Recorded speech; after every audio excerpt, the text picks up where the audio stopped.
The unemployment rate, and this, of course, is what everybody's been waiting for, did indeed move up to 4.6%. 4.6% would be the hottest going back to July of 21 when it was 4.7%. If we look at Okay, so now the markets, if we look at it, you might say, okay, this is great news, or maybe it's bad news. What is it? Well, let's get over to it. I want to show you all the information that actually came in today, and there was a whole assortment of data, but we actually got October and November's data, and that's what's really confusing here. So let's break it down, the numbers through here, but you really have to pay attention to what month they came out with today, because since the government was shut down previously, that we got back-ended data.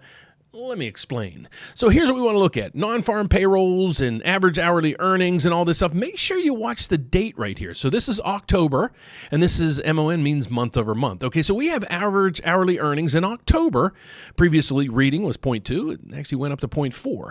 But then we go down through here. Average hourly earnings month over month on November was down. So they moved the data from here to here, revised the estimates, and then came out with the actual number. So if you look at the average hourly earnings, it went from 0.2 to 4, then went from 4 to 1. So it's kind of going down. But then when you go to non-farm payrolls, here's where all the numbers really started to get a little confusing. So if you go back to October, it was the previous reading, so that would have been September. There was 108,000 jobs created. Well, then they came out with the actual numbers, and it was actually minus 105,000. So in October, we lost 105,000. That's where you got that job loss from.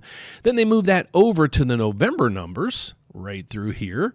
And then we conclude from there. We go in and say, okay, well, now we're expecting 50,000 new jobs, and it came in at 64. So last reading in October, dismal. But then in November, it kind of picked back up. So what a lot of people are saying, okay, with this data, it's confusing. We get it.